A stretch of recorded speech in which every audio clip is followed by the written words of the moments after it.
অনেকে বলে যে হুজুর ঘরের ভেতরে শুধু অশান্তি, অনেক ঝগড়া, এরকম হয় আপনাদের? আপনাদের হয়?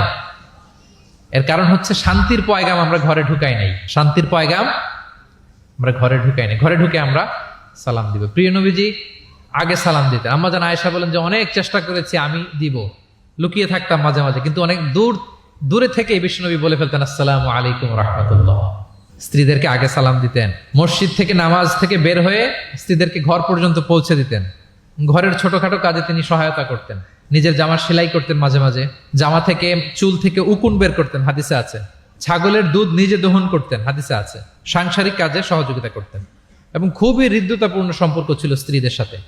আম্মা জান আয়েশা রাদিয়াল্লাহু তাআলা আনহা কোনো পেয়ালার যেই জায়গা থেকে দুধ পান করতেন, ঠিক পেয়ালাটা নিয়ে ওই জায়গা থেকেই প্রিয় নবীজি দুধ পান করতেন। আম্মা জান আয়েশা রাদিয়াল্লাহু তাআলা আনহা কোনো গোশত বা হাড্ডি কিছু অংশ খেয়ে রেখে দিলে প্রিয় নবীজি ওইটা নিয়ে ওখান থেকে খাওয়া শুরু করে দিতেন। মাইমুনা রাদিয়াল্লাহু তাআলা আনহা এবং প্রিয় নবীজি, ওনার স্ত্রী আমাদের আম্মা জান, একই মগ দিয়ে একই বালতি থেকে একসাথে শেয়ার করে গোসল করেছেন, হাদিসে এসেছে। কত মধুর সম্পর্ক ছিল। একবার আয়েশা রাদিয়াল্লাহু তাআলা আনহাকে নিয়ে তিনি একটা সফরে বেরিয়েছেন। মরুভূমির মাঝখানে পুরো কাফেলাকে তিনি ইনস্ট্রাকশন দিলেন, তাকাদ্দামু তাকাদ্দামু, মানে তোমরা এগো, সামনে আগো, সবাই সামনে যাও। পুরো কাফেলা সামনে চলে গেল। এবার মরুভূমির মাঝখানে কেউ নাই, প্রিয় নবীজি আর আয়েশা রাদিয়াল্লাহু তাআলা আনহা। আল্লাহ রাসূল সাল্লাল্লাহু আলাইহি ওয়াসাল্লাম বললেন যে আয়েশা, চলো আমরা একটু দৌড় প্রতিযোগিতা করি, দেখি কে কার আগে দৌড়াতে পারে। তো দুজনেই দৌড়ালেন। ওই সময়টাতে আম্মা জান আয়েশা রাদিয়াল্লাহু তাআলা আনহা বয়স কম ছিল, একটু গড়নে পাতলা ছিলেন। উনি দৌড়ে ফাস্ট হয়ে গেলেন, আগে চলে গেলেন। প্রিয় নবীজি পেছনে পড়ে রইলেন। ঠিক একই ঘটনার অবতারণা ঘটলো আরো কয়েক বছর পরে আরেক সফরে। আবারও প্রিয় নবীজি সবাইকে বললেন তাকাদ্দামু তাকাদ্দামু, মানে পুরো কাফেলা সামনে যাও। কাফেলা আবার সামনে চলে গেল। মাঝরাতে প্রিয় নবীজি আবার আম্মা জান আয়েশাকে বললেন যে আয়েশা, চলো আজকেও আমরা একটু দৌড় প্রতিযোগিতা করি। কিন্তু কয়েক বছরের ব্যবধানে আম্মা জান আয়েশা রাদিয়াল্লাহু তাআলা আনহা তখন একটু হেলদি হয়ে গেছেন, আগের মতো আর জোরসে দৌড়াতে পারছেন না। ওই দিন প্রিয় নবীজি আম্মা জান আয়েশাকে পেছনে ফেলে তিনি সামনে চলে গেলেন। আম্মা জান আয়েশা রাদিয়াল্লাহু তাআলা আনহা পেছনে পড়ে রইলেন। তো প্রিয় নবীজি আয়েশা রাদিয়াল্লাহু তাআলা আনহাকে বলেন, ইয়া আয়েশা হাদিহি বিতিলকা সাবকা, ওই যে বছর কয়েক আগে তুমি আমাকে হারায় দিছিলে, আজকে তোমাকে হারায় দিলাম। 3-4 বছর আগে তুমি হয়ে গেছিলা চ্যাম্পিয়ন, আমাকে হারায় দিছো, আজকে ওটার শোধবাদ করে নিলাম, সমান সমান হয়ে গেল। আল্লাহু আকবার! কি সুমধুর, কি অমায়িক, কি জান্নাতি সম্পর্ক ছিল। তাই বলে স্বামী স্ত্রীর মাঝে যে কোনো খুনসুটি, মিষ্টি ঝগড়া, মনোমালিন্য চলতো না এমনটা নয়, চলতো। সবার জীবনেই থাকে এটা, প্রিয় নবীজির জীবনেও ছিল। তো তখন আল্লাহ রাসূল সাল্লাল্লাহু আলাইহি ওয়াসাল্লাম বলতেন, আয়েশা ইন্নী লা আ'লাম ইযা কুনতি আন্নী রাদিয়া ওয়া ইযা কুনতি আলাইয়া গাদবা। আয়েশা, আমি কিন্তু টের পাই কখন তুমি আমার প্রতি খুশি আর কখন তুমি আমার উপর রেগে আছো, আমি কিন্তু বুঝে ফেলি। আম্মা জান বলেন যে আপনি কি করে বোঝেন? রাসূল সাল্লাল্লাহু আলাইহি ওয়াসাল্লাম বললেন, যখন তুমি আমার উপর রেগে থাকো তখন দোয়া করার সময় তুমি বলো রব্বি ইব্রাহিম, মানে হে ইব্রাহিমের রব আপনি আমাদেরকে ক্ষমা করেন, হে মুসার রব আপনি আমাদেরকে ক্ষমা করেন। আর যখন তুমি আমার উপর খুশি থাকো তখন দোয়ার সময় তুমি বলো রব্বি মুহাম্মদ, হে মুহাম্মাদের রব আপনি আমাদেরকে ক্ষমা করেন, হে মুহাম্মাদের রব আপনি আমাদের উপর দয়া করেন। মানে তুমি যখন রেগে থাকো তুমি ইচ্ছে করে আমার নামটা মুখে নিতে চাও না, আমি কিন্তু বুঝে ফেলি। আম্মা জান আয়েশা বলেন, ইয়া রাসূলুল্লাহ মা আহজুরু ইল্লা ইসমাক, আমি তো শুধু আপনার নামটাই বাদ দেই, মুখ থেকেই বাদ দেই, কিন্তু আমার হৃদয় থেকে তো কখনোই আপনাকে সরাতে পারি না। হৃদয়ে সবসময় আপনি থাকেন ইয়া রাসূলুল্লাহ। আমরা সিরাতে এবং হাদিসের দিকে যদি তাকাই তাহলে দেখব প্রিয় নবীজি শিশুদেরকে তাহনিক করে দিতেন। তাহনিক, তাহনিক শব্দটির সাথে কি আপনারা পরিচিত? নাম শুনেছেন? তাহনিক হচ্ছে কোন স্কলারের কাছে দোয়ার জন্য নবজাতক শিশুকে নিয়ে যাওয়া। সে স্কলার খেজুর খেয়ে তার মুখের লালা মিশ্রিত খেজুরের রস দোয়া হিসেবে নবজাতক শিশুর মুখে দিয়ে দিবে, এটাকে বলে তাহনিক। এটাকে কি বলে? আমি করেছি অনেক জায়গায়, অনেক মা বাবা তাদের সন্তানদেরকে নিয়ে এসেছে খেজুর নিয়ে, তা আমরা বিশ্বনবীর সুন্নাহ হিসেবে এটা করে দিয়েছি। আল্লাহ রাসূল সাল্লাল্লাহু আলাইহি সাল্লামের কাছে তাহনিক করতে সাহাবারা আসতো, তিনি শিশুদেরকে পরম মমতায় তাহনিক করে দিতেন। মদিনাতে যখন সাহাবারা আসলো তাদের কারো ঘরে কোনো সন্তান জন্মাচ্ছিল না। আল্লাহ রাসূল সাল্লাল্লাহু আলাইহি সাল্লামের শ্যালিকা আবু বকর রাদিয়াল্লাহু তাআলা আনহুর কন্যা আয়েশা রাদিয়াল্লাহু তাআলা আনহার বড় বোন আসমা বিনতে আবি বকর, তিনি প্রেগনেন্ট অবস্থায় মক্কা থেকে মদিনায় হিজরত করলেন এবং কোবাতে আসার পরপরই উনি বাচ্চা ডেলিভারি করলেন, পুত্র সন্তান। ওনার ঘর আলোকিত করে জন্ম নিল আব্দুল্লাহ ইবনে জুবাইর। মদিনায় আনন্দের হিল্লোল বয়ে গেল। কারণ ইহুদিরা বলছিল এই যে মুসলমানদের ঘরে কোনো সন্তান হয় না, সন্তান হয় না। কিন্তু যখনই আসমা বেবি ডেলিভারি করলেন, মুসলমানদের মধ্যে আনন্দের বন্যা। তো ওনার সন্তান আব্দুল্লাহ ইবনে জুবাইরকে সাথে নিয়ে কোলে করে নিয়ে তিনি প্রিয় নবীজির কাছে আসলেন। এসে বললেন, ইয়া রাসূলুল্লাহ, আপনি আমার সন্তানের জন্য দোয়া করে দিন। আল্লাহ রাসূল সাল্লাল্লাহু আলাইহি ওয়াসাল্লাম একটা খেজুর নিয়ে, খেজুর চিবিয়ে ওনার লালা মোবারক মিশ্রিত বরকতময় লালা নিয়ে, খেজুরের রস নিয়ে আব্দুল্লাহ ইবনে জুবাইরের মুখের মধ্যে দিয়ে দিয়েছেন।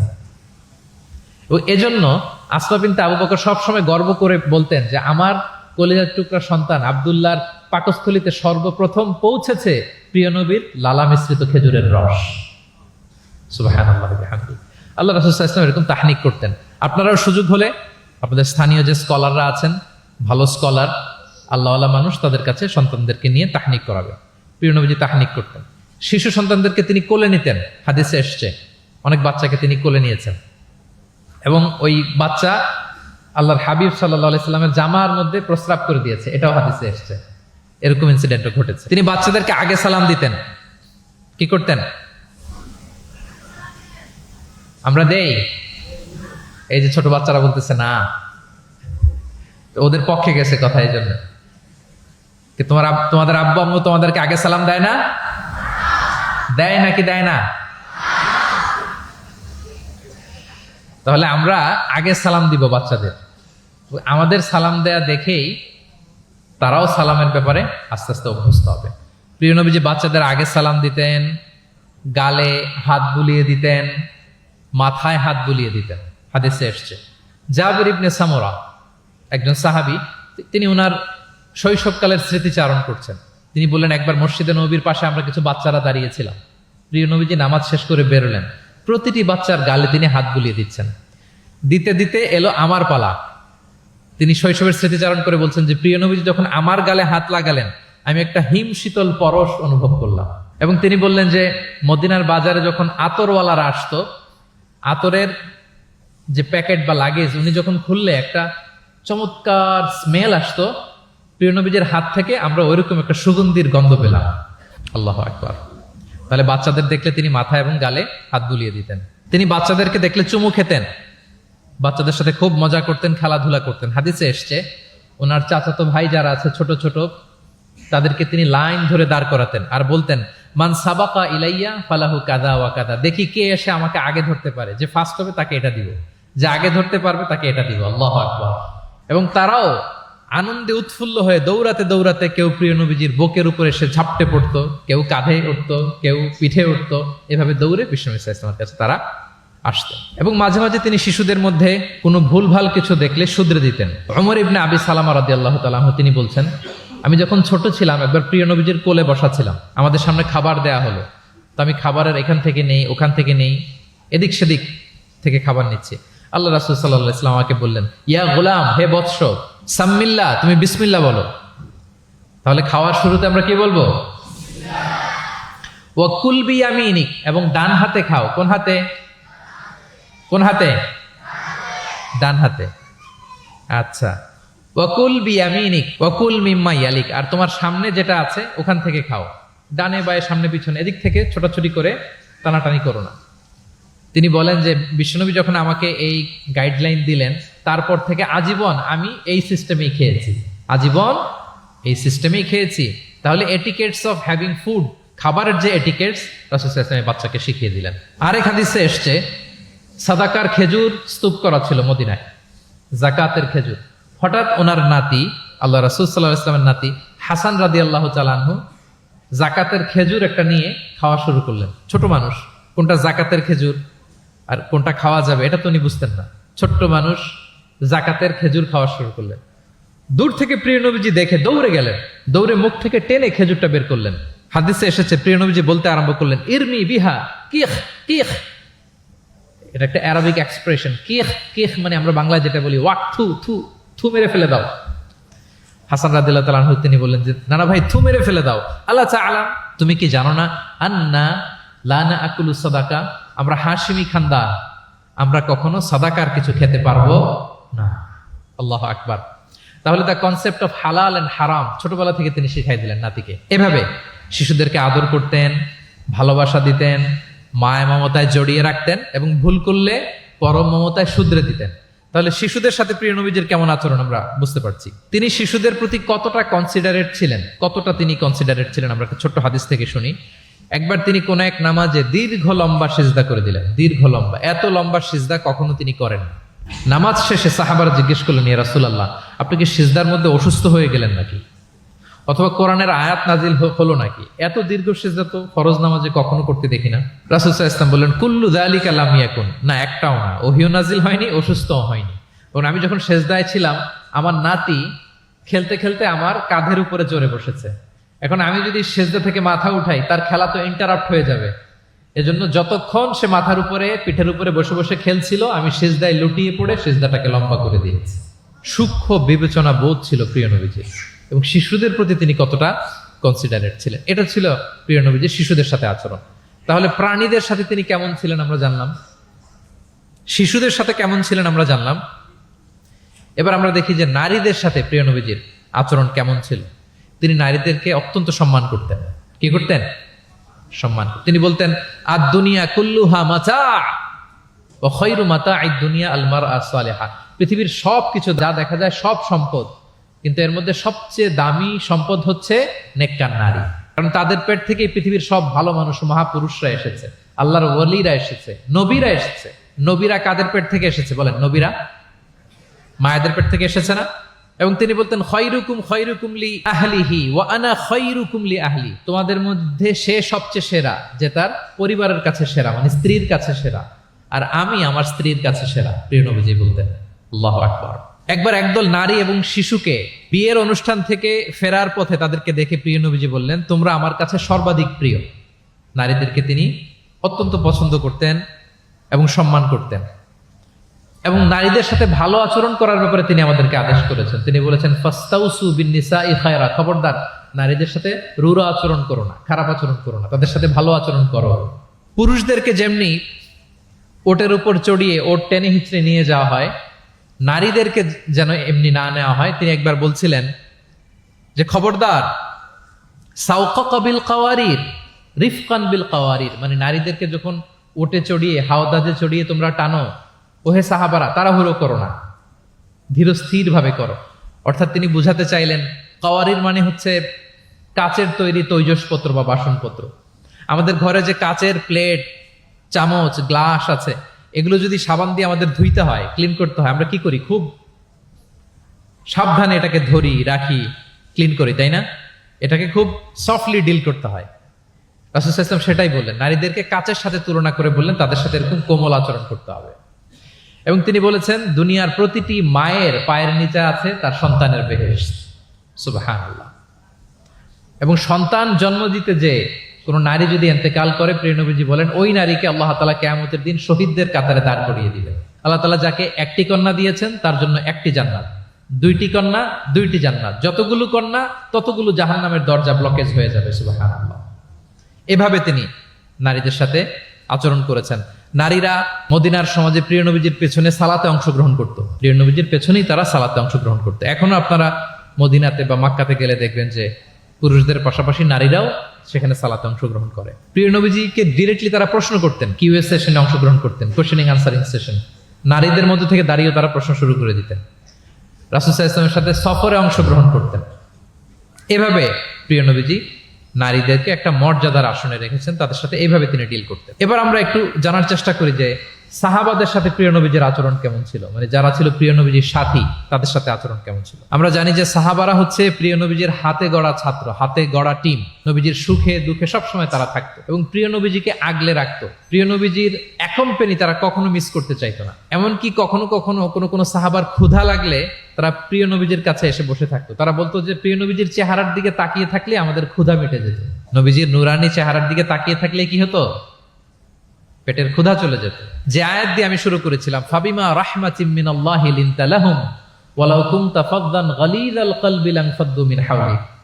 নবী হে, আল্লাহর রহমতে আপনি কোমল হৃদয়ের অধিকারী হয়েছেন, এজন্য সবাই আপনাকে ঘিরে থাকতে চায়, আপনার পাশে থাকতে চায়। আপনি যদি কর্কশ ভাষী হতেন, কঠোর আচরণের অধিকারী হতেন, তাহলে এখন যেমনি আপনার সাহাবারা আপনাকে ঘিরে রাখে, সব সময় আপনার পাশে থাকতে চায়, তারা এমনটি আপনাকে ঘিরে রাখতো না। এবং আল্লাহ রাসূল সাল্লাল্লাহু আলাইহি ওয়াসাল্লামের চেহারায় সবসময় একটা স্মাইলিং ফেস থাকতো, অলওয়েজ স্মাইল। তিনি বলতেন তাবাসসুমুকা ফি ওয়াজহি আখিকা সাদাকা, your smile to your brother it's a charity. তুমি তোমার ভাইয়ের দিকে তাকিয়ে যে মুচকি হাসি দাও, এতেও আল্লাহ তাআলা তোমার আমলনামায় সাদাকা দেওয়ার সওয়াব দিয়ে দেন। আপনারা মুচকি হাসেন তো? কি মুচকি হাসেন? হ্যাঁ, মুচকি হাসবেন। মুচকি হাসতে পয়সা লাগে না, লাগে? মুচকি হাসবেন। মুচকি হাসলে এটা সাদাকা দেওয়ার সমান সওয়াব। অলওয়েজ একটা স্মাইলি ফেসে থাকতেন প্রিয় নবীজি। ওনার চেহারা দেখলেই মানুষের মন ভালো হয়ে যেত। আল্লাহু আকবার। সাহাবাদের সাথে ওনার আচরণ কেমন ছিল, ডিলিংস কেমন ছিল? এক নম্বরে তিনি খুব কোমল আচরণ করতেন সাহাবাদের সাথে।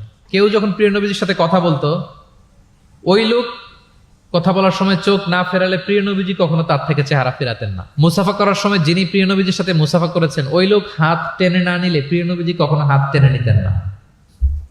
সুবহানাল্লাহ, হোয়াট এ হাম্বল পার্সোনালিটি। তিনি সাহাবাদের প্রতি এতটাই কোমল ছিলেন, একটা ছোট্ট হাদিস থেকে আমরা একটু বোঝার চেষ্টা করি। তিনি সাহাবাদের নিয়ে বসা ছিলেন, এক বেদুইন এসে মসজিদে নববীতে 2 রাকাত নামাজ পড়লো। 2 রাকাত নামাজ পড়েই বিষ্ণু ইসা ইসলামের কাছেও আসে না, সালামও দেয় না, কারণ বেদুইন তো, সভ্যতার কোনো অ্যাটিকেটস, কোনো ছোঁয়া তার মধ্যে লাগেনি। সে নামাজ পড়ে আল্লাহর কাছে দোয়া করতেছে, এবং দোয়া কিরকম দেখেন, সে দোয়া বলতেছে আল্লাহুম্মা আরহামনি ওয়া মুহাম্মাদা ওয়ালা তারহাম মা'ানা আহাদা, মানে আল্লাহ তুমি আমারে রহম করো আর মুহাম্মদ সাল্লাল্লাহু আলাইহি ওয়াসাল্লামের রহম করো, আমাদের দুজনের সাথে আর কাউরে রহম করো না তুমি। বেদুইন, তার মধ্যে এটিকেটস অফ দোয়া, দোয়ার যে একটা আদব আছে এটা তার জানা নাই। সে বলে আল্লাহ আমাকে মাফ করো, মুহাম্মদ সাল্লাল্লাহু আলাইহি ওয়াসাল্লামকে মাফ করো, আর কাউকে না। তো দূর থেকে রাসূল সাল্লাল্লাহু আলাইহি ওয়াসাল্লাম দেখে হেসে বললেন, হায় রে, একটা প্রশস্ত ব্যাপারকে সে সংকীর্ণ বানায় ফেললো। কারণ আল্লাহর দরবারে কি রহমের কোনো কমতি আছে? সবাই বলুন তো আওয়াজ করে, আল্লাহর দরবারে রহমতের কোনো কমতি ঘাটতি আছে? কোনো কমতি নাই, কোনো ঘাটতি নাই। তো সে তো দোয়াতে আমাদের সবাইকে ইনক্লুড করলেও পারতো। যাই হোক, নামাজ পড়ে দোয়া করে এবার মসজিদে নববীর মাঝখানে পেশাব করতে আরম্ভ করলো। কোথায়? মসজিদের মাঝখানে। সাহাবার তো রেগে মেগে আগুন, তাকে ধরতে যাবে, মারতে যাবে। রাসূল সাল্লাল্লাহু আলাইহি ওয়াসাল্লাম বললেন দাউ, রাখো, বোঝেন আলোকটা করতে দাও, করে ফেললো। এবার প্রিয় নবীজি বললেন হারিকু আলা বাউলিহি সাজলান মিন মা। মসজিদে, তখনকার মসজিদে নববী তো বালুর ফ্লোর ছিল, জানেন আপনারা? আমাদের এখনকার মসজিদ তো এই যে এরকম পাকা টাইলস করা, কার্পেটিং, আরো কত কি, কিন্তু তখনকার মসজিদে নববী ছিল কিসের? ফ্লোরটা বালুর। রাসূল সাল্লাল্লাহু আলাইহি ওয়াসাল্লাম বললেন যে বালুর মধ্যে যেহেতু পেশাব করে দিয়েছে, 1 বালতি পানি ঢেলে দাও। 1 বালতি পানি ঢেলে দেয়া হলো। আর সাহাবাদেরকে তিনি শান্ত হতে বললেন যে থামো, তার প্রতি আগ্রাসী হয়েও না, কারণ ফাইন্নামা বুইসতুম মুয়াসসিরিন, তোমরা সহজপন্থী হয়ে প্রেরিত হয়েছো। ওয়ালাম তুবআসু মুআসসিরিন, তোমরা কট্টরপন্থী হয়ে প্রেরিত হও নাই। আল্লাহু আকবার। তিনি বুঝালেন যে এই উম্মাত হবে সহজপন্থী, কট্টরপন্থী নয়। যে কোনো জিনিসকে খুব সিম্পলি ডিল করতে হবে। এবার তিনি ওই বেদুনকে ডেকে পাঠালেন, বললেন আচ্ছা, তুমি যে মসজিদের ভিতরে তোমার উট ঢুকালে এবং মাঝখানে পেশাব করে দিলে, তুমি কি জানো এটা এই কমিউনিটির ইবাদতগাহ, এই মদিনার সোসাইটির এটা একটা মসজিদ। আমরা এখানে নামাজ পড়ি, আল্লাহর জিকির করি, এখানে কোরআন তেলাওয়াত করি, এই জায়গায় বসে তোমার পেশাব করা কি ঠিক হলো? প্রিয় নবীজি যখন ভালোবেসে তাকে কাছে ডেকে বুঝালেন, সে মাথা নিচু করে এবার কাচুমাচু করতে আরম্ভ করলো। সে লজ্জিত হয়ে প্রিয় নবীজির কাছে ক্ষমা চাইল। সুবহানাল্লাহ বিহামদিহি। তাহলে তিনি সাহাবাদের প্রতি কতটা কোমল আচরণের অধিকারী ছিলেন, এই হাদিস থেকে আমরা বুঝতে পারলাম। তিনি সাহাবাদের জন্য দোয়া করতেন, প্রাণ ভরে দোয়া করতেন। একবার তিনি ওয়াশরুম সেরে, রাসূল সাল্লাল্লাহু আলাইহি ওয়াসাল্লাম তো সব সময় অজু অবস্থায় থাকতেন, শুধু ওয়াশরুম সেরে আবার অজু করা পর্যন্ত যে টাইমটা, এতটুকু ছাড়া। ওয়াশরুম সেরে আসলেন, এসেই দেখেন একটা পাত্রের মধ্যে কে যেন অজুর পানি রেখে দিয়েছি। খুশি হয়ে গেলেন তিনি বললেন যে আমার যে এখন অজুর পানি লাগবে, এটা কে বুঝলো, কে রাখলো? বলা হলো যে এটা আব্দুল্লাহ রেখেছে, ছোট্ট আব্দুল্লাহ, ওনার কাজিন আব্দুল্লাহ ইবনে আব্বাস, ওনার চাচাতো ভাই। উনি এত খুশি হলেন ছোট্ট আব্দুল্লাহর এই কাজে, যে আমার যে এখন অজুর পানি লাগবে এটাও কি করে বুঝলো। উনি এত খুশি হলেন, খুশি হয়ে তার জন্য একটা দোয়া করলেন। তিনি বললেন যে আল্লাহুম্মা ফাক্কিহু ফিদ্দীন ওয়া আল্লিমহু তা'ওয়িল, আল্লাহুম্মা আল্লিমহুল কিতাব, মানে আল্লাহ তুমি তাকে কোরআনের জ্ঞান শিক্ষা দিও, কোরআনের খুঁটিনাটি জ্ঞান তুমি আব্দুল্লাহকে শিক্ষা দিও। এবং প্রিয় নবীজির দোয়ার বরকতে আব্দুল্লাহ ইবনে আব্বাস রাদিয়াল্লাহু তাআলা আনহু তিনি রাইসুল মুফাসসিরিন, গোটা বিশ্বের সব মুফাসসিরদের সম্রাট হয়ে গিয়েছে। পৃথিবীতে যত মুফাসসির আসবে তার মধ্যে হেড অফ মুফাসসির, চিফ সম্রাট হচ্ছেন আব্দুল্লাহ ইবনে আব্বাস রাদিয়াল্লাহু তাআলা। ওই প্রিয় নবীজির দোয়া। আমি গত সপ্তাহে ওনার মসজিদ ভিজিট করে এসেছি, তায়েফে। উনি শেষ জীবনে তায়েফে থাকতেন, ওখানে ইন্তেকাল করেছেন, ওখানে ওনাকে কবরস্থ করা হয়েছে। বিশাল মসজিদ আছে, মসজিদ আব্দুল্লাহ ইবনে আব্বাস রাদিয়াল্লাহু তাআলা। এভাবে তিনি দোয়া করতেন। আনাস রাদিয়াল্লাহু তাআলা আনহুর মা মদিনায় যখন প্রিয় নবীজি আসলেন, সবাই প্রিয় নবীজিকে বিভিন্ন গিফট দেয়, কেউ এটা দেয় ওইটা দেয়, বিভিন্ন ধরনের হাদিয়া দেয়। তো উম্মে সোলাইম গরিব মানুষ, উনি এসে বলেন, ইয়া রাসূলুল্লাহ, সবাই আপনার সাথে দেখা করে কিছু না কিছু হাদিয়া দেয়, আমার তো হাদিয়া দেওয়ার কোনো সামর্থ্য নাই, আমি কি দিব আপনাকে? আমার এই ছোট্ট ছেলেটাকেই আপনার আমি হাদিয়া দিয়ে দিলাম। ছেলেটার নাম হচ্ছে আনাস। কি নাম? আনাস রাদিয়াল্লাহু তাআলা। প্রিয় নবীজির খাদেম, কর্মচারী ছিলেন। তো বললেন, ইয়া রাসূলুল্লাহ, আপনি রেখে দেন, আমার কলিজার টুকরা আনাসই হচ্ছে আমার পক্ষ থেকে আপনার জন্য গিফট, আপনি তার জন্য একটু দোয়া করেন। তো তিনি দোয়া করতে আরম্ভ করলেন, আল্লাহুম্মা আকসির মালা ওয়া ওয়ালাদা, আল্লাহ আপনি আনাসের সম্পদ বাড়ায় দেন, আল্লাহ আপনি আনাসের সন্তান বাড়ায় দেন। এই যে দোয়া করেছেন, ওয়া বারিক লাহু ফিমা আতাইতা, যা দিবেন এতে বরকত দিয়ে দেন, এই যে দোয়া করেছেন, দোয়ার ফলে কি হয়েছে দেখেন। আনাস রাদিয়াল্লাহু তাআলা আনহু বলেন, প্রিয় নবীজির এই দোয়ার বরকতে মদিনার সবার খেজুর বাগানে বছরে খেজুর হতো একবার, কিন্তু আমি আনাসের খেজুর বাগানে বছরে খেজুর হতো 2 বার।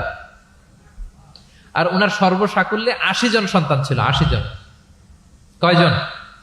যেহেতু অনেকগুলো ফ্যামিলি ছিল ওনাদের, প্রিয় নবীজির দোয়ার বরকতে 2 বার বছরে খেজুর হতো ওনার বাগানে, আর 80 জন সন্তান তিনি পেয়েছিলেন। তাহলে সাহাবাদের প্রতি কোমল আচরণ করতেন, তাদের জন্য দোয়া করতেন, তাদের ভালো গুণের প্রশংসা করতেন। অনেক হাদিস, অনেক হাদিস, এগুলো বলতে গেলে অনেক সময় লেগে যাবে। একটা বিখ্যাত হাদিস আপনারা জুমার খুতবার সময় প্রায় শোনেন, আরহামু উম্মতি বি উম্মতি আবু বকর, শোনেন? ওয়া আশাদ্দুহুম ফি আমরিল্লাহি উমর, এই যে মুখস্থ। ওয়া আসদাকুহুম হায়ান উসমান, ওয়া আকরাউহুম লিকিতাবিল্লাহি উবাই। তার মানে এই উম্মতের মধ্যে সবচেয়ে সফট হার্টেড হচ্ছেন আবু বকর, সবচেয়ে সফট হার্টেড। আল্লাহর জমিনে আল্লাহর দ্বীন বাস্তবায়নে সবচেয়ে কঠোর হচ্ছেন ওমরে ফারুক। সবচেয়ে কঠোর কে? ওমরে ফারুক। সবচেয়ে লজ্জাশীল সাহাবী হচ্ছেন ওসমান। এভাবে তিনি অ্যাপ্রিশিয়েট করতেন। আমরা অনেক সময় মানুষের অ্যাপ্রিশিয়েট করতে চাই না। প্রিয় নবীজি কারোর মধ্যে ভালো কিছু দেখলে কি করতেন? সবাই বলুন, অ্যাপ্রিশিয়েট করতেন। আপনার ছেলের মধ্যেও, আপনার মেয়ের মধ্যেও কোনো ভালো গুণ দেখলে আপনি অ্যাপ্রিশিয়েট করবেন, দোয়া করবেন, উজ্জীবিত হবে সে, ইন্সপায়ার্ড হবে। আমরা অনেক সময় আমাদের ছেলে মেয়েদেরকে উৎসাহ দেই না, তার মধ্যে যে কি কারিশমা আমরা জানিই না, মনে করি যে A+ পাইলেই বুঝি সফল। A+ পায় নাই, পাশের ঘরের কেউ পাইছে, বলে যে যা ওর পা ধোয়া পানি খা, এরকম বলে না বাংলাদেশে? নিজের ছেলে A+ পায় নাই, পাশের ঘরের একজন পাইছে, তো কি বলে? তার পা ধোয়া। এইটা বলে কিন্তু ওর মনোবল আপনি শুরুতেই নষ্ট করে দিলেন, ভেঙে দিলেন। না, ওর মধ্যে হয়তো অন্য ধরনের কোনো যোগ্যতা আছে, অন্য ধরনের ক্যালিবার আছে। সো তাদেরকে অ্যাপ্রিশিয়েট আমাদেরকে করতে হবে। প্রিয় নবীজি যে কোনো সাহাবীর মধ্যে যে কোনো ভালো গুণ দেখলে তিনি অ্যাপ্রিশিয়েট করতেন। আবু মুসা আল-আশআরী রাদিয়াল্লাহু তাআলা আনহু কণ্ঠটা ছিল বড় চমৎকার। তিনি একবার বললেন, ইয়া আবা মুসা লাকাদ উতিতা মিজমার মিন মাজামিরি আলি দাউদ। দাউদ নবীর গলায় আল্লাহ যে সুরের ঝংকার দিয়েছে, এই উম্মতের মধ্যে আল্লাহ তোমার গলায় সেই সুরের লহরী ঢেলে দিয়েছে। সুবহান। তো তিনি বলেন, ইয়া রাসূলুল্লাহ, আমি তো আপনার সামনে কখনো কোরআন তেলাওয়াত করিনি, আমার গলায় যে সুর আছে আপনি কি করে বুঝলেন? প্রিয় নবীজি বলেন, গত রাতে তোমার ঘরের পাশ দিয়ে যাচ্ছিলাম, তুমি যে তেলাওয়াত করছিলে আমি দরজার বাইরে, ঘরের দেয়ালের বাইরে দাঁড়িয়ে দাঁড়িয়ে শুনছিলাম। আবু মুসা বলে, ইয়া রাসূলুল্লাহ, আপনি শুনছিলেন, এটা যদি আমি টের পেতাম আমি ফজর পর্যন্ত শুধু তেলাওয়াত করতেই থাকতাম। সুবহানাল্লাহ পড়বেন না? তাহলে আমরা যেন অ্যাপ্রিশিয়েট করি। প্রিয় নবীজি অ্যাপ্রিশিয়েট করতেন, সাহাবাদেরকে যথাযথ তারবিয়া দিতেন, তাদের সাথে মাঝে মাঝে রসিকতা করতেন, খোশ গল্প করতেন, সাহাবীদের সাথে একসাথে মিলেমিশে কাজ করতেন। মসজিদ নির্মাণের ঘটনা আমরা জানি, কোবা মসজিদ, মসজিদে নববী। এমন না যে চেয়ারে বসে থেকে এই তোমরা মসজিদ বানাও, না। একজন ট্রু লিডারের বৈশিষ্ট্য হচ্ছে উনি সামনে এগিয়ে যাবেন, ওনাকে দেখে দেখে ফলোয়াররা ফলো করবে, ঠিক কিনা? প্রিয় নবীজি নিজে মাটি বহন করেছেন, পাথর বহন করেছেন, নিজে খন্দকের পরীক্ষা খনন করেছেন, পেটে পাথর বেঁধেছেন। এটা ছিল সাহাবাদের সাথে প্রিয় নবীর ইন্টারাকশন, ডিলিংস, মেলামেশা। এবার আমরা একটু দেখি যে প্রিয় নবীর যারা খাদেম ছিলেন, কর্মচারী ছিল, তাদের সাথে কেমন আচরণ ছিল। আমরা তো আমাদের বাসায় পান থেকে চুন খসলেই হাত তুলে ফেলি কাজের লোকদের গায়ে, এরকম দেখি না আমরা? দেখেছেন পত্রপত্রিকায়? খুব বেশি মানুষের অধিকার নিয়ে কথা বলে, মানবাধিকার কর্মী, কিন্তু ঘরের গৃহ কর্মী যারা আছে পিটিয়ে একেবারে পিঠ লাল করে ফেলছে, এরকম দেখি না আমরা? কথার কাজের কোনো মিল নাই। কিন্তু প্রিয় নবীজির বায়োগ্রাফি যদি আমরা স্ক্যান করি তাহলে দেখবো আম্মাজান আয়েশা রাদিয়াল্লাহু তাআলা আনহা বলেন, তিনি কখনো তার কোনো কর্মচারীর গায়ে হাত তুলেননি। আরে হাত তোলা তো দূর কি বাত, তিনি কটু কথাও বলেন নাই, ধমকও দেন নাই। সরাসরি ওনার খাদেম আনাস রাদিয়াল্লাহু তাআলা আনহুর জবানবন্দি শুনুন। ডিরেক্ট কারো ব্যাপারে জানতে হলে আপনি তার ড্রাইভারের কাছ থেকে খোঁজ পাবেন, কর্মচারীর কাছ থেকে খোঁজ পাবেন, মানে ঘরের কাজের বুয়ার কাছ থেকে খোঁজ পাবেন, দারোয়ানের কাছ থেকে খোঁজ পাবেন। বিশ্বনবীর দারোয়ান বা কর্মচারীর কাছ থেকে শুনেন ওনার আচরণের ব্যাপারে। আনাস রাদিয়াল্লাহু তাআলা আনহু বলেন, আমি 1 বছর 2 বছর নয়, টানা 10 বছর বিশ্বনবীর খাদেম ছিলাম। কয় বছর? এই 10 বছরের এই লং পিরিয়ড অফ টাইমে কখনো তিনি আমার কোনো কাজে বিরক্ত হয়ে এই শব্দটা বলেন নাই। তিনি কখনো বলেন নাই যে আনাস এটা কেন করেছো, কখনো বলেন নাই যে আনাস এটা কেন করো নাই, করছো কেন এটাও বলে নাই, এটা করো নাই কেন এটাও বলেন নাই। আল্লাহু আকবার। একবার তিনি ওনার একটা জামা আনতে পাঠালেন আনাসকে, যে আনাস আমার এই জামাটা নিয়ে আস। ছোট্ট আনাস আনতে যে মদিনার রাস্তায় দেখে যে বাচ্চারা খেলাধুলা করে, তো জামা আনার কথা ভুলে যে সেও বাচ্চাদের সাথে খেলা দেখতে আরম্ভ করছে। এখন আল্লাহ রাসূল সাল্লাল্লাহু আলাইহি ওয়াসাল্লাম অনেকক্ষণ বসে আছেন, কি আমার জামা তো আসে না, আনাসও আসে না, ঘটনা কি? আসে না। তিনি বললেন যে যাই, কি আর করা, নিজের জামা নিজেই নিয়ে আসি। বের হলেন, বের হয়ে দেখেন মদিনার এক গলির মধ্যে মদিনার অন্যান্য বাচ্চাদের সাথে প্রিয় নবীজির আনাস সেখানে দাঁড়িয়ে আছে। তিনি চোখ বড় করলেন না, চোখ লাল করলেন না, ধমক দিলেন না, শাসালেন না, উনিও আস্তে করে আনাস রাদিয়াল্লাহু তাআলা আনহুর পিছনে যে দাঁড়িয়ে রইলেন। এখন খেলা দেখে এদিকে দেখে ওদিকে দেখে দেখতে দেখতে হঠাৎ আনাস রাদিয়াল্লাহু দেখেন যে পিছনে কে দাঁড়িয়ে আছে? স্বয়ং প্রিয় নবীজি দাঁড়িয়ে আছে। উনি ভয় পেয়ে গেলেন। আল্লাহ রাসূল সাল্লাল্লাহু আলাইহি সাল্লাম আনাস রাদিয়াল্লাহু তাআলা আনহুকে কিছুই বললেন না, ধমক দিলেন না, শাসালেন না, পিট্টি দিলেন না, জাস্ট এ স্মাইল, শুধু একটা মুচকি হাসি দিলেন। কি দিলেন? আনাস রাদিয়াল্লাহু তাআলা আনহু বলেন, সেদিনের বিশ্বনবীর সেদিনের মুচকি হাসির শাসন মৃত্যুর আগ পর্যন্ত আমাকে সোজা পথে রেখেছে। তাহলে প্রিয় বন্ধুরা, শাসন করতে জানলে বেদ দিয়ে শাসন করতে হয় না, গায়ে হাত তুলতে হয় না, ধমকাতে হয় না। শাসন করতে জানলে সামান্য একটা মুচকি হাসি দিয়ে শাসন করা যায়, ঠিক কিনা বলেন? কর্মচারীদের সাথে বিশ্বনবী সাল্লাল্লাহু আলাইহি ওয়াসাল্লামের আচরণ ছিল ঠিক এমন। এবার আমরা দেখি স্ত্রীদের সাথে কেমন আচরণ করতেন তিনি। স্ত্রীদেরকেও তিনি আগে সালাম দিতেন। স্ত্রীদেরকে কি করতেন? আগে সালাম দিতেন। আমাদের মধ্যে একটা ভুল বোঝাবুঝি আছে, আমরা অনেক সময় মনে করি যে না, স্ত্রীদের হয়তো আগে সালাম দিতে হবে, স্বামীরা সালাম দিবে না, এরকম একটা টেন্ডেন্সি থাকে। এটা ভুল। সবাইকে আগে সালাম দেওয়ার একটা কম্পিটিশন আমাদের মধ্যে থাকতে হবে। সালাম মানে হচ্ছে শান্তি। সালাম মানে কি? শান্তি। আপনি যদি ঘরে শান্তি ঢুকাতে চান, আগে সালাম দিবেন। আমাদের ঘরটা, আমাদের প্রত্যেকের পরিবার, ঘর, সংসার, এটা শান্তিময় হোক। বলুন তো আমরা চাই কি চাই না? তাহলে এই ঘরে আমরা সালাম ঢুকাবো। কি ঢুকাবো? আওয়াজ করে সবাই বলুন, কি ঢুকাবো? ঘরে যেই প্রথমে কি করব আমরা? ঘরে যেই আমরা সালাম দিয়ে ফেলবো, আসসালামু আলাইকুম। দেখবেন যে কোনো ঝগড়া নাই, কোনো অশান্তি নাই। অনেকে বলে যে হুজুর ঘরের ভেতরে শুধু অশান্তি, অনেক অশান্তি, অনেক ঝগড়া। এরকম হয় আপনাদের হয়? এর কারণ হচ্ছে শান্তির পয়গাম আমরা ঘরে ঢুকাই নাই। শান্তির পয়গাম আমরা ঘরে ঢুকাই নাই। ঘরে ঢুকে আমরা সালাম দিব। প্রিয় নবীজি আগে সালাম দিতেন। আম্মা জান আয়েশা বলেন যে অনেক চেষ্টা করেছি আমি দিব, লুকিয়ে থাকতাম মাঝে মাঝে, কিন্তু অনেক দূরে থেকে বিশ্বনবী বলে ফেলতেন আসসালামু আলাইকুম রাহমাতুল্লাহ। স্ত্রীদেরকে আগে সালাম দিতেন। মসজিদ থেকে নামাজ থেকে বের হয়ে স্ত্রীদেরকে ঘর পর্যন্ত পৌঁছে দিতেন। ঘরের ছোটখাটো কাজে তিনি সহায়তা করতেন। নিজের জামা সেলাই করতেন, মাঝে মাঝে জামা থেকে চুল থেকে উকুন বের করতেন, হাদিসে আছে। ছাগলের দুধ নিজে দহন করতেন, হাদিসে আছে। সাংসারিক কাজে সহযোগিতা করতেন এবং খুবই হৃদ্যতাপূর্ণ সম্পর্ক ছিল স্ত্রীদের সাথে। আম্মা জান আয়েশা রাদিয়াল্লাহু তাআলা আনহা কোনো পেয়ালার যেই জায়গা থেকে দুধ পান করতেন, ঠিক পেয়ালাটা নিয়ে ওই জায়গা থেকেই প্রিয় নবীজি দুধ পান করতেন। আম্মা জান আয়েশা রাদিয়াল্লাহু তাআলা আনহা কোনো গোশত বা হাড্ডি কিছু অংশ খেয়ে রেখে দিলে প্রিয় নবীজি ওইটা নিয়ে ওখান থেকে খাওয়া শুরু করে দিতেন। মাইমুনা রাদিয়াল্লাহু তাআলা আনহা এবং প্রিয় নবীজি, ওনার স্ত্রী আমাদের আম্মা জান, একই মগ দিয়ে একই বালতি থেকে একসাথে শেয়ার করে গোসল করেছেন, হাদিসে এসেছে। কত মধুর সম্পর্ক ছিল। একবার আয়েশা রাদিয়াল্লাহু তাআলা আনহাকে নিয়ে তিনি একটা সফরে বেরিয়েছেন। মরুভূমির মাঝখানে পুরো কাফেলাকে তিনি ইনস্ট্রাকশন দিলেন, তাকাদ্দামু মানে তোমরা এগো, সামনে আগো, সবাই সামনে যাও। পুরো কাফেলা সামনে চলে গেল। এবার মরুভূমির মাঝখানে কেউ নাই, প্রিয় নবীজি আর আয়েশা রাদিয়াল্লাহু তাআলা আনহা।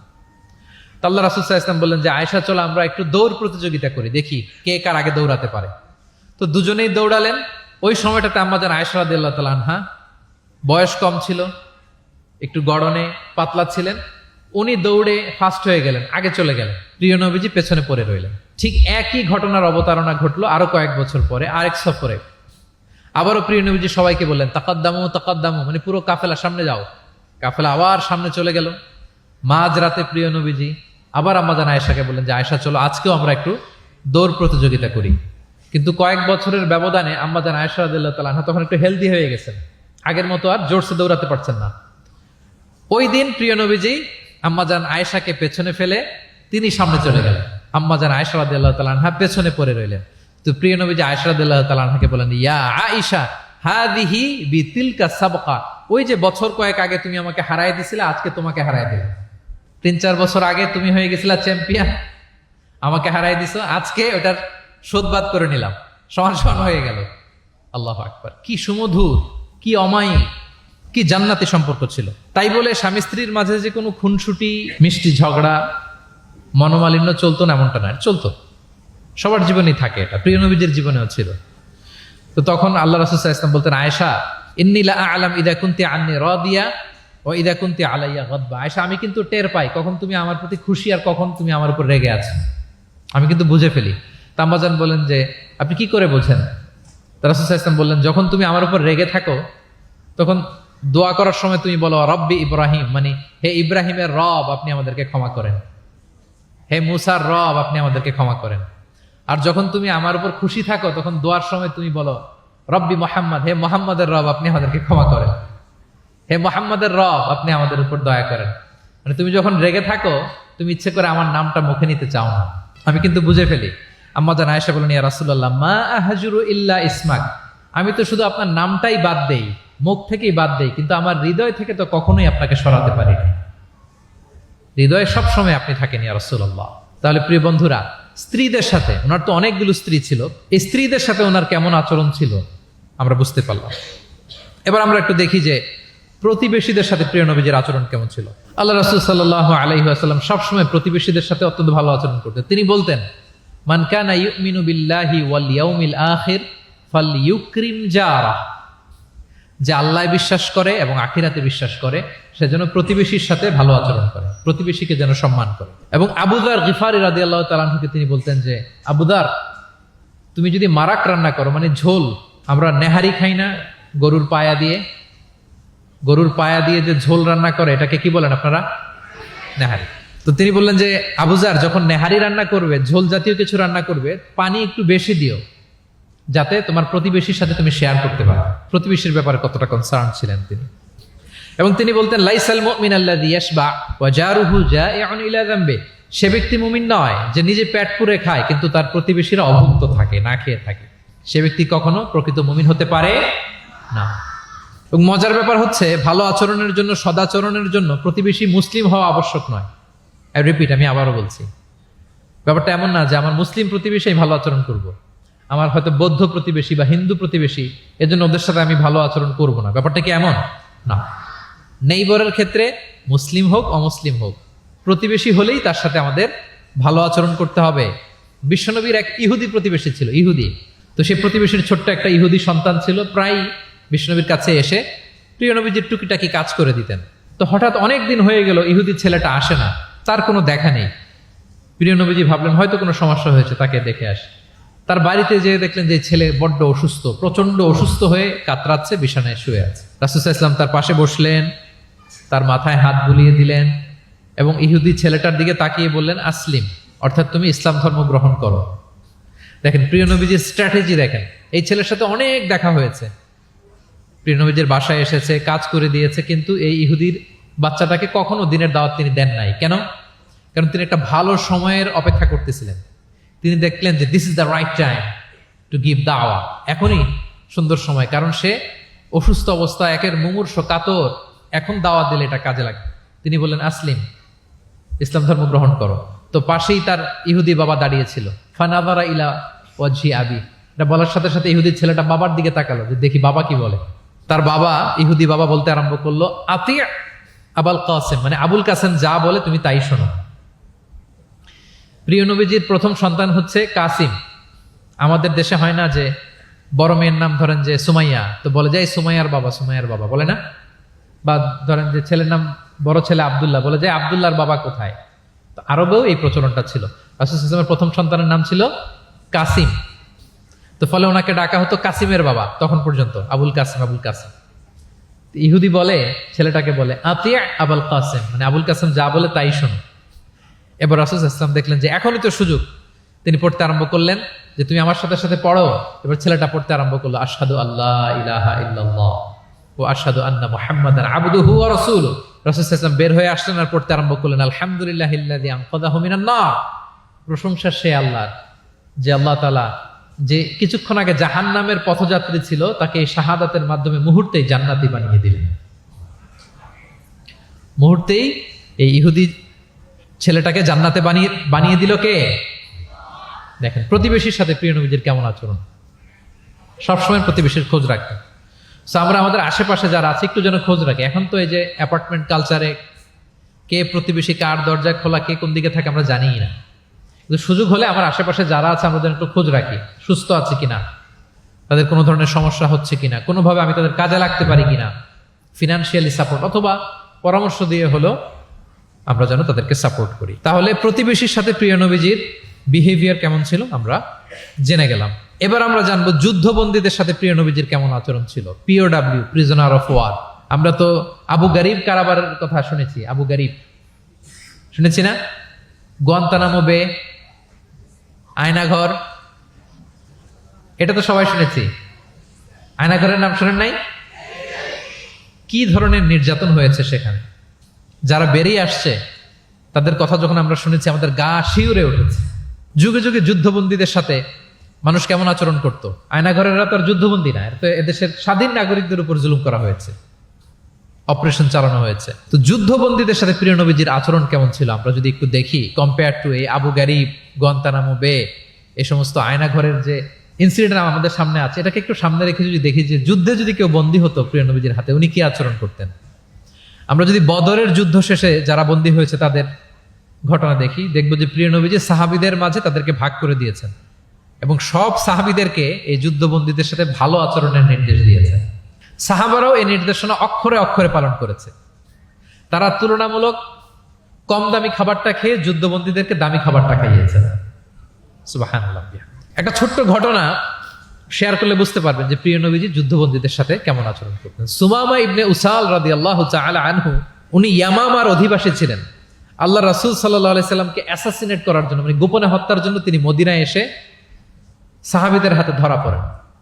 সাহাবীরা ওনাকে মসজিদে নববীর পিলারের সাথে রশি দিয়ে বেঁধে রাখে এবং প্রিয় নবীজির কাছে তথ্যটি পৌঁছান যে ইয়া রাসূলুল্লাহ আপনাকে হত্যা করতে এসেছিল, আমরা তাকে ধরেছি, মসজিদে নববীর পিলারে বেঁধেছি। রাসূল সাল্লাল্লাহু আলাইহি ওয়াসাল্লাম তার কাছে গেলেন, তার খোঁজ খবর নিলেন, ইসলামের বিভিন্ন সুন্দর সুন্দর কথা, দ্য বিউটি অফ ইসলাম তার সামনে তুলে ধরলেন এবং সাহাবাদেরকে বললেন যে তাকে ভালো ভালো খাবার দাও। বাড়িতে এসে বললেন রুটি বানাও, জব দিয়ে রুটি বানিয়ে সুমামার জন্য পাঠাও। সুমামা প্রথমে রুটি খেলো।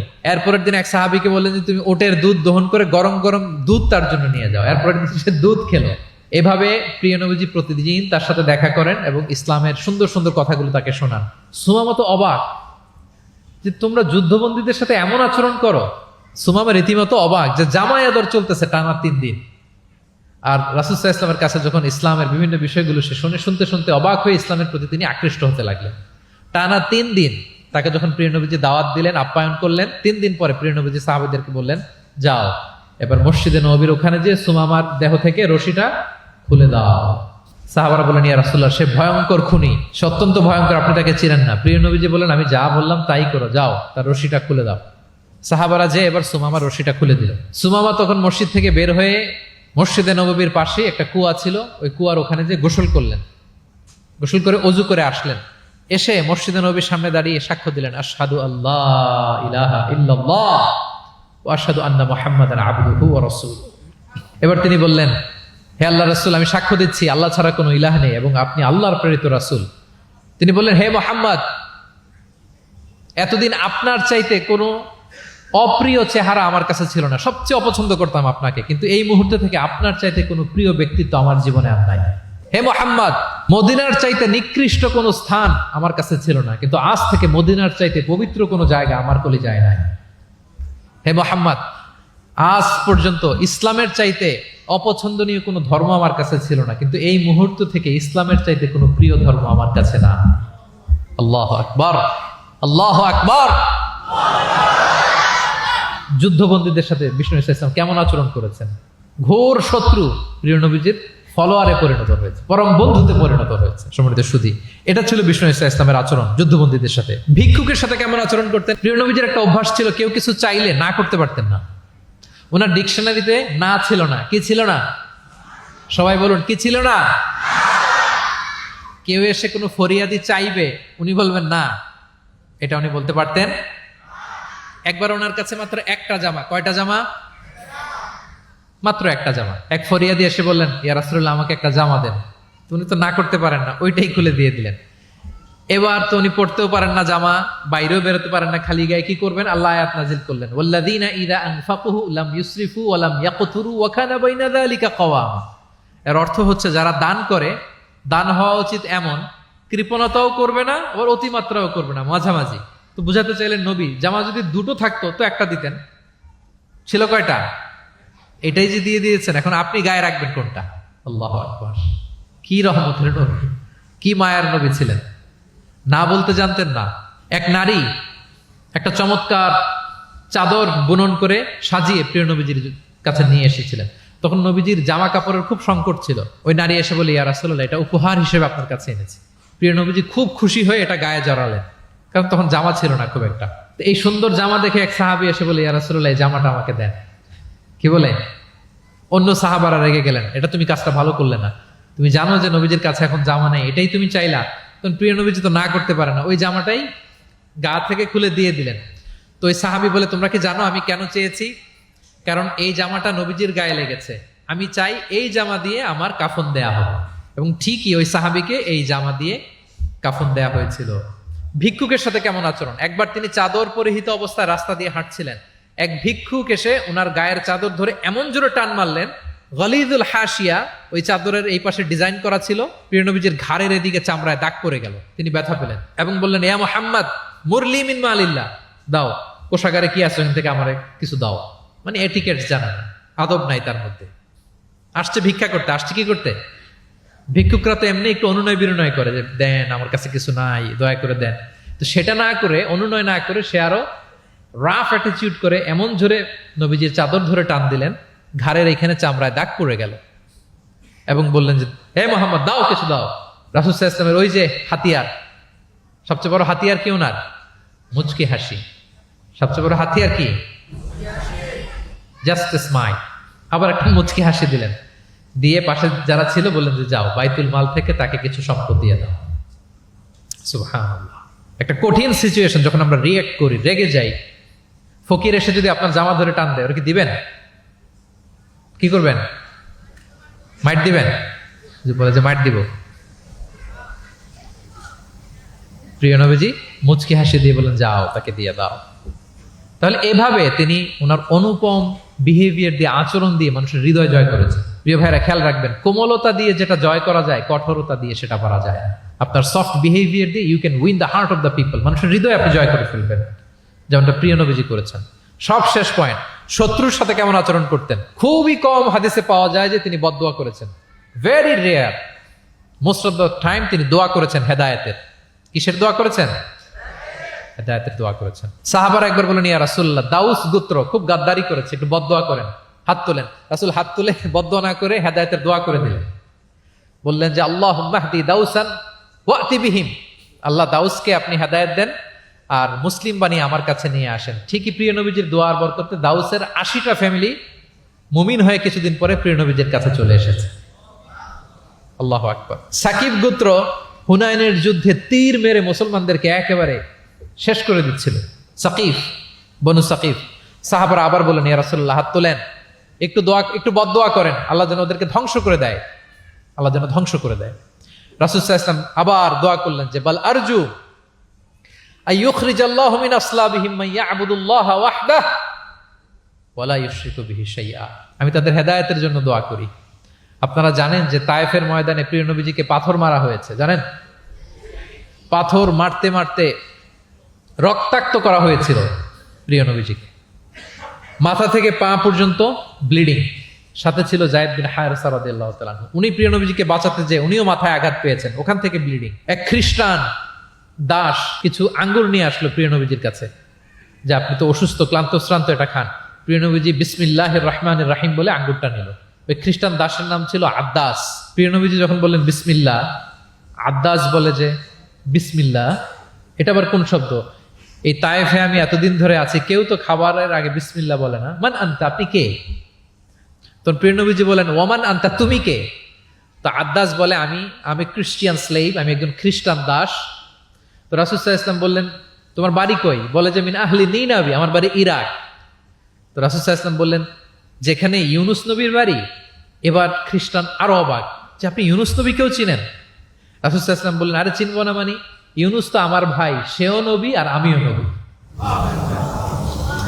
ইউনুস যে নবী ছিল আলাইহিস সালাম, এই নবুয়তির ধারাবাহিকতার এই চেইনটাকে পূর্ণতা দিতে আল্লাহ তাআলা আমাকে পাঠিয়েছেন। খাতামুন নবিয়্যিন, seal of the all prophets.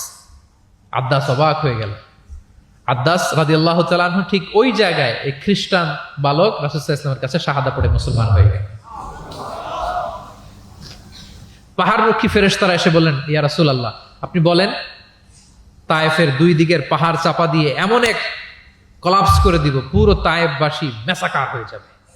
রাসূল সাল্লাল্লাহু আলাইহি ওয়াসাল্লাম বললেন না, তারা হয়তো ঈমান আনেনি, কিন্তু তাদের পরের জেনারেশন, তার পরের জেনারেশন, তাদের মধ্যে থেকে কেউ না কেউ থাকবে যারা পড়বে লা ইলাহা ইল্লাল্লাহ মুহাম্মাদুর রাসূলুল্লাহ। তাই হয়েছে। আমি গত সপ্তাহে উমরায় ছিলাম, একদিনের জন্য তায়েফ গিয়েছিলাম। মসজিদের অভাব নাই, ইসলামিক ইনস্টিটিউশনের অভাব নাই। প্রিয় নবীজির সেই দোয়া সত্যিই বাস্তবায়িত হয়েছে। তায়েফবাসী তখন ঈমান আনে নাই, কিন্তু এখন লক্ষ লক্ষ মুসলিম কালেমার পতাকাবাহী বীর সেনানী তায়েফের জমিনে আছে না নাই? আছে। শত্রুদের সাথে তিনি এমন আচরণ করেছেন। উহুদের ময়দানে রক্তাক্ত হয়েছেন, দাঁত ভেঙেছে, হেলমেট ভেঙে দন্দন মোবারক শহীদ হয়েছে বিশ্বনবীর। কিন্তু হেদায়েতের দোয়া করেছেন। তিনি বলেছেন আল্লাহুম্মা হদি কওমি ফাইন্নাহুম লা ইয়ালামুন। আল্লাহ আমার কওমকে আপনি মাফ করেন, ওরা চিনে নাই, বুঝে নাই। শুধু যে ক্ষমাই চাইছে আল্লাহর কাছে তা না, ওদের হয়ে এক্সকিউজ করতেছে। শুধু এতটুকু করলে হয়তো যে আল্লাহ ক্ষমা করে দেন, শুধু এতটুকুই না, আবার বলতেছে আল্লাহ ওরা বুঝে নাই। ছোট মানুষ ভুল করলে আমরা কি বলি? যে কেন ভুলটা করছে, কারণ বুঝে। ওর হয়ে আমরা ওকালতি করি। তো প্রিয় নবীজি বলতেছেন আল্লাহ তাদেরকে হেদায়েত দেন আমার কওমকে, কারণ ফাইন্নাহুম লা ইয়ালামুন, আমি যে নবী তারা চিনে নাই, তারা আমাকে চিনে নাই, তারা বুঝতে পারে নাই। এভাবে আল্লাহ রাসূল সাল্লাল্লাহু আলাইহি ওয়াসাল্লাম শত্রুদের সাথে যুদ্ধের ময়দানে আচরণ করেছেন।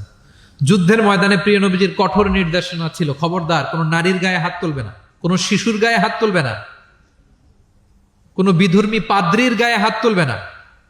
যুদ্ধ থেকে বিরত আছে, নিউট্রাল, এমন কোনো মানুষের গায়ে হাত তুলবে না। আত্মসমর্পণ করে তোমাদের কাছে সিকিউরিটি চাচ্ছে, আত্মসমর্পণ করেছে, নিরাপত্তা চাচ্ছে, তাদের গায়ে হাত তুলবে না। ওই এলাকার গবাদি পশুর গায়ে হাত তুলবে না, কৃষিজ পণ্যকে ডিস্ট্রয় করবে না। যুদ্ধের ময়দানে এই নির্দেশনাগুলো বিষ্ণু ইসলাম দিয়েছেন, এবং এগুলোর কারণেই শত্রুরাও বিষ্ণু ইসলামের বন্ধুতে পরিণত হয়েছে। আমরা জানি যে এলাকায় থাকতে দেয় নাই, তায়েফে গিয়েছে, থাকতে দেয় নাই, আত্মীয় স্বজন সহ mental torture, physical torture and what not, কি করে নাই কোরাইশরা। সেই কোরাইশদের কাছে যখন অষ্টম হিজরিতে বিজয়ীর বেশে তিনি গেলেন, থার থার করে কাঁপতেছিল কোরাইশরা যে হায় রে, আজকে তো গত এই কয়েক যুগের প্রতিশোধ মোহাম্মদ নিবে, রক্তের বন্যা বইয়ে দিবে আজকে মক্কায়। কিন্তু সবার দিকে তাকিয়ে বিশ্বনবী কি বললেন? লা তাসরিবা আলাইকুম ইয়াউম ইযহাবু ফাআনতুমুত তালাকা, যাও আজকে ক্ষমা করে দিলাম। ভাই ভাইয়ের সাথে যে আচরণ করবে আজকে আমি তোমাদের সাথে ওই আচরণ করব। সুবহানাল্লাহ।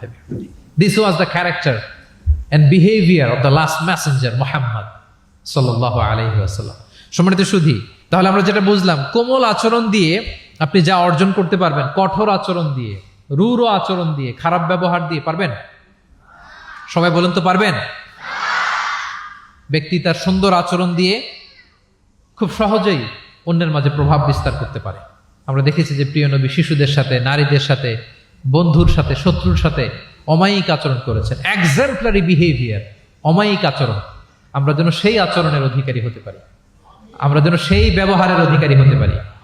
প্রিয় নবীজি যেমনি তার কোমল আচরণ দিয়ে, মার্জিত, পরিশীলিত, অমায়িক, মাধুর্যপূর্ণ আচরণ দিয়ে মানব মণ্ডলীর হৃদয় জয় করেছেন, আমরাও যেন আমাদের আচরণকে সেভাবে পরিশীলিত করতে পারি। পশু পাখি প্রাণী, এই প্রাণী জগতের প্রতি প্রিয় নবীজির আচরণ কেমন ছিল। প্রিয় নবী যে প্রাণীদের প্রতি খুব দয়াদ্র ছিলেন, তার বায়োগ্রাফিতে, জীবনীতে এরকম অসংখ্য নজির পাওয়া যায়। কারণ আল্লাহ তাআলা তাকে রাহমাতাল লিল আলামিন, ওমা আরসালনাকা ইল্লা রাহমাতাল লিল আলামিন, I've sent you as a mercy for the entire universe। আল্লাহ বলছেন আমি গোটা বিশ্বের জন্য, সবার জন্য আপনাকে ব্লেসিংস এন্ড মার্সি করে প্রেরণ করেছি। হি ওয়াজ এ মার্সি ফর অল, সবার জন্য তিনি রহমত হয়ে এসেছিলেন। মানুষের জন্য যেমনি রহমত ম্যানকাইন্ড, জিনদের জন্য তিনি রহমত জিনকাইন্ডের জন্য, ইভেন অ্যানিমালস প্রাণীকুলের জন্য তিনি রহমত হয়ে পৃথিবীতে এসেছেন। মানুষের প্রতি তিনি যেমনি দয়া দেখিয়েছেন, প্রাণীদের প্রতিও দয়া দেখিয়েছেন। ছোট্ট একটা হাদিস দিয়ে শুরু করি। আমরা রাসূল সাল্লাল্লাহু আলাইহি ওয়াসাল্লামের এই এক্সাম্পলারি প্রফেটিক বিহেভিয়ার, এটা থ্রু দ্য লেন্স অফ সিরা and through the lens of সুন্নাহ, সুন্নাহর পরতে পরতে, রাসূল সাল্লাল্লাহু আলাইহি ওয়াসাল্লামের সিরাতের পরতে পরতে আমরা দেখবার চেষ্টা করব যে তিনি কেমন আচরণ করতেন সবার সাথে। একবার তিনি একটা খেজুর বাগানে প্রবেশ করলেন মদিনাতে। তো প্রবেশ করার পর তিনি দেখতে পেলেন যে দূর থেকে একটা উট কান্না করে করে রাসূল সাল্লাল্লাহু আলাইহি ওয়াসাল্লামের কাছে ছুটে আসছে। একটা উট কান্না করে আসতেছে। রাসূল সাল্লাল্লাহু আলাইহি ওয়াসাল্লামের দেখে অত্যন্ত দয়া হলো, মায়া হলো যে উটটা কেন কান্না করতেছে, এত বেশি কেন কান্না করতেছে। আল্লাহ রাসূল সাল্লাল্লাহু আলাইহি ওয়া আলিহি ওয়াসাল্লাম তিনি মমতা ভরে ওনার হাত দিয়ে উটের মাথায় আদর করতে আরম্ভ করলেন। প্রিয় নবীজির এই মমতা মাখা হাত বোলানো পেয়ে উটের কান্না বন্ধ হলো, এবং রাসূল সাল্লাল্লাহু আলাইহি ওয়াসাল্লামের কানে কি কি যেন বলল উট, এটা অন্যরা বুঝতে পারছে না। তো এরপর রাসূল সাল্লাল্লাহু আলাইহি ওয়াসাল্লাম খুঁজতে আরম্ভ করলেন যে উটের মালিককে। একজন আনসারী যুবক সাহাবী আসলো। তখন রাসূল সাল্লাল্লাহু আলাইহি ওয়াসাল্লাম বলল যে তোমার এই উট আমার কাছে তোমার ব্যাপারে নালিশ করেছে যে তুমি একে ক্ষুধার্ত রাখো, কিন্তু একে দিয়ে অনেক কাজ করাও। তুমি কি বোবা, এই নিরীহ প্রাণীটার ব্যাপারে আল্লাহকে ভয় করো না? কিয়ামতের দিন এটাই তোমার জাহান্নামের কারণ হয়ে যেতে পারে। খবরদার, এই নিরীহ প্রাণীটার ব্যাপারে তুমি আল্লাহকে ভয় করো। দেখেন, প্রিয় নবীজি ওটের মাথায় হাত বুলিয়ে ওটের কান্না বন্ধ করেছিলেন, এবং ওটের মালিককে ওসিয়ত করেছেন যে খবরদার, প্রাণীর প্রতি কখনো এরকম রূঢ় কঠিন আচরণ করা যাবে না, তাদের প্রতি রহম দিল হইতে হবে। এভাবে আপনি সিরাতের পরতে পরতে অনেক ঘটনা পাবেন। আজকের এই সংক্ষিপ্ত পরিসরে এত রেফারেন্স হয়তো আমার উল্লেখ করা সম্ভব হবে না, এবং অ্যারাবিক টেক্সটগুলো বলে বলে অর্থ করে শোনানো অনেক সময় লেগে যাবে। আমি শুধু মূল কথাগুলো, বুলেট পয়েন্টসগুলো আপনাদের সাথে শেয়ার করবার চেষ্টা করবো ইনশাআল্লাহ বিইذনিল্লাহ। এই যে প্রাণীর প্রতি দয়া, ইসলামের একটা মূলনীতি হচ্ছে মুমিনের জীবনের প্রতিটি কাজে ইহসানের পরশ থাকতে হবে। আল্লাহ তাআলা আমাদের সব কাজে ইহসানকে আবশ্যক করেছেন। আল্লাহ রাসূল সাল্লাল্লাহু আলাইহি সাল্লাম বলেছেন যে ফাইদা কাতালতুম ফাআহসিনুল কিতলা, কাউকে হত্যা করতে হলেও ইহসানের সাথে করতে হবে। ধরুন যে অপরাধের কারণে আদালত কর্তৃক সাব্যস্ত হলো যে একজন মৃত্যুদণ্ড প্রাপ্ত আসামি, তো তাই বলে কি আপনি যা ইচ্ছা তার সাথে করতে পারবেন? তার নাক কেটে ফেলা, কান কেটে ফেলা, তার অঙ্গহানি করা, এলোপাথারি ছুরিকাঘাত করা করতে পারবেন না। ইদা কাতালতুম ফাআহসিনুল কিতলা, এটাও ইহসানের সাথে করতে হবে। দেখেন, তার মতো একটা কাজ ইহসানের সাথে করতে হবে। ওয়া ইদা যাবাহতুম ফাআহসিনুয যাবহা, প্রিয় নবীজি বলেন তোমরা যখন জবেই করবে, কুরবানি করবে, এখানেও ইহসানের সাথে করবে। আল্লাহু আকবার। করতেছি জবাই, করতেছি কি বলেন সবাই আমার সাথে, করতেছি কি জবাই। তার মানে প্রাণীটাকে তো মেরেই ফেলতেছি, কিন্তু প্রিয় নবীজি বলেন এই জবাই করার ক্ষেত্রেও ইহসান করতে হবে। এত সুন্দরভাবে দ্রুত তার গলায় ছুরি লাগাতে হবে যাতে কয়েক সেকেন্ডের মধ্যেই জবাইয়ের কাজটা হয়ে যায়। আপনি ইচ্ছে মতো এলোপাথারি তাকে ছুরি দিয়ে কষ্ট দিতে পারবেন না। মুমিনের প্রতিটি কাজে যেন ইহসানের পরশ থাকে। একবার আল্লাহ রাসূল সাল্লাল্লাহু আলাইহি সাল্লাম এক সাহাবীর পাশ দিয়ে যাচ্ছেন। ওই সাহাবী একটা ভেড়াকে জবাই করার জন্য মাটিতে শুইয়ে পা দিয়ে চেপে ধরে এরপর ছুরি ধার করতেছে। ছাগলটাকে মাটিতে শুইয়ে পা দিয়ে চেপে ধরে এরপরে কি করতেছে? ছুরি ধার করতেছে। আর প্রাণীটা এই ছুরি ধার করার দৃশ্যটা দেখতেছে। আল্লাহ রাসূল সাল্লাল্লাহু আলাইহি ওয়াসাল্লাম তাকে ধমক দিলেন, শাসালেন, বললেন তুমি তো এটাকে 2 বার জবাই করে ফেললে, একটু পরে তো জবাই করবেই, এখনই তো জবাই করে ফেলতেছো। তুমি কি আগে ধার দিয়ে নিতে পারলা না? জবাইয়ের আগে তুমি কি ছুরিটাকে ধারালো করে নিতে পারলা না? শার্পেন করে নিতে পারলা না? এভাবে আল্লাহ রাসূল সাল্লাল্লাহু আলাইহি ওয়াসাল্লাম সব সময় প্রাণীদের প্রতি তিনি দয়া দেখিয়েছেন। এবং তিনি বনি ইসরায়েলের একটা ঘটনা বলতে যেয়ে তিনি বলেছেন যে একজন প্রস্টিটিউট লেডি, ব্যভিচারী নারী, যার জন্য জাহান্নাম বরাদ্দ ছিল, কিন্তু একটা তৃষ্ণার্ত কুকুরকে পানি খাওয়ানোর কারণে আল্লাহ তাআলা ওই পাপাচারী নারীকে জান্নাত দান করেছেন। সুবহানাল্লাহ বিহামদি। তার জন্য জাহান্নাম ছিল অবধারিত, কিন্তু একটা তৃষ্ণার্ত কুকুরকে পানি পান করার কারণে তাকে জান্নাত দিয়েছে কে? আল্লাহ সুবহানাহু ওয়া তাআলা। তাও কেমন একটা প্রাণীকে? কুকুরকে। আমরা গুরুত্বই দেই না। সামান্য একটা কুকুরকে দয়া দেখানোর কারণে আল্লাহ তাআলা এই জাহান্নামী নারীকে জান্নাত দান করেছেন। আমরা যদি খেয়াল করি যে আমরা আমাদের সমাজে কুকুর বিড়াল দেখলে কি করি বলেন তো? রাস্তাঘাটে দেখি, অডিয়েন্সের কাছ থেকে আমি একটু শুনি, কি করি আমরা? তাড়িয়ে দেয়। আর কি করি? ঢিল ছুরি। আর কেউ কেউ খাবার দেয়। মাশাআল্লাহ, এই তো, এটাই তো প্রিয় নবীজির সুন্নাহ, আমরা খাবার দিব। এক্স্যাক্টলি। কিন্তু আমি জানি না কেন যেন বাংলাদেশে কুকুর দেখলে বিড়াল দেখলে কি করে? তাড়ায় দেয়, ঢিল ছোড়ে, লাথি মারে। এরকম করে না অনেক সময়? অপ্রয়োজনে, কোনো প্রয়োজন নেই এটা করে। ও সবচেয়ে মজার ব্যাপার হচ্ছে মাঝে মাঝে দেখা যায় যে জোড়া লাগা কুকুর যদি দেখা যায়, যে একসাথে দুটো কুকুর, তাদের প্রজননের কারণে তাদের একটা বিশেষ ঋতুতে বিশেষ সময়ে তাদেরকে এটা করতে হয়, এক অদ্ভুত কারণে মানুষ মানে ক্ষিপ্ত হয়ে ওঠে তাদের প্রতি। কিন্তু আমাদের তো মানবিক হওয়া উচিত ছিল, আশরাফুল মাখলুকাত বলে আমরা নিজেদেরকে দাবি করি। আমাদের কি করা উচিত ছিল? ইগনোর করা উচিত ছিল, let them do there job, overlook করার দরকার ছিল। কিন্তু কোনো এক অদৃশ্য কারণে আমরা এরকম দৃশ্য দেখলে হিংস্র হয়ে উঠি, লাঠি দিয়ে মারি, ওখানে মানুষ জড়ো হই। কিন্তু তাদের একটা সফল প্রজননের জন্য, বংশবিস্তারের জন্য এটা প্রয়োজন। তো আমরা যেন এই কাজটা না করি, এরকম নির্মম যেন আমরা কখনো না হই। কারণ প্রাণীদের প্রতি দয়া দেখানো এটা ছোটখাটো কোনো ব্যাপার নয়। এটাই আপনার জান্নাতের কারণ হতে পারে, এটাই আপনার জাহান্নামের কারণ হয়ে যেতে পারে। আল্লাহ রাসূল সাল্লাল্লাহু আলাইহি ওয়াসাল্লাম বলেন, মান লা ইয়ারহাম লা ইউরহাম। যে ব্যক্তি অন্যকে দয়া দেখায় না, আল্লাহ তাআলা তার প্রতি দয়া দেখায় না। ইরহাম মান ফিল আরদ ইয়ারহামুকুম মান ফিস সামা। এই দুনিয়াতে যারা আছে তোমরা তাদের প্রতি দয়া দেখাও, যিনি আকাশে আছেন তিনি তোমাদের প্রতি দয়া দেখাবেন। তাহলে এই জমিনে কি শুধু আমরাই থাকি নাকি? না পশু পাখি প্রাণী এগুলোও থাকে? এদের প্রতিও যদি আমরা দয়াদ্র হই, মমতা দেখাই, করুণা দেখাই, আমাদের প্রতিও দয়া দেখাবে কে? এবার আওয়াজ করে বলুন তো, আমরা আল্লাহর দয়া পেতে চাই কি চাই না? সবাই চাই। তাহলে প্রাণীদের প্রতি কখনো আমরা যেন নির্মম না হই, অমানবিক না হই, আমরা যেন মানবিক হই। আমরা অনেক উন্নত দেশে দেখি যে হাইওয়েতে একটা সাপ যাচ্ছে, এই সাপ দেখে একটা গাড়ি থেমে গিয়েছে, স্টপ। তার পেছনে পেছনে শত শত গাড়ি স্টপ। তারা বন বিভাগকে নক দেয়, স্থানীয় পুলিশকে ফোন দেয়, তারা এসে সাপটাকে উদ্ধার করে এরপরে গাড়িগুলো চলতে শুরু করে। একটা ভিডিও ক্লিপস আমি এমনও দেখেছি, একটা হাঁস তার বাচ্চাগুলোকে নিয়ে হাইওয়ে পার হচ্ছে। হাঁস তো খুব আস্তে আস্তে হাঁটে, একেবারে পিপিলিকার মতো একটু একটু করে হাঁসের বাচ্চাগুলো যাচ্ছে, শত শত গাড়ি at the middle of the highway stop. আল্লাহু আকবার। কিন্তু বাংলাদেশে দেখবেন যে রাস্তা দিয়ে সাপ যায় না, কুকুর যায় না, বিড়াল যায়, কোনো কেয়ার নাই, একেবারে ড্যাম কেয়ার। যে প্রাণীদের প্রতি দয়া দেখায় না, আল্লাহ তাআলা তার প্রতি দয়া দেখান না। তাহলে প্রিয় নবীজি প্রাণীদের প্রতি কতটা দয়াদ্র ছিলেন, মমতাময় ছিলেন, এটা সবার কাছে ক্লিয়ার? ওকে, মাশাআল্লাহ।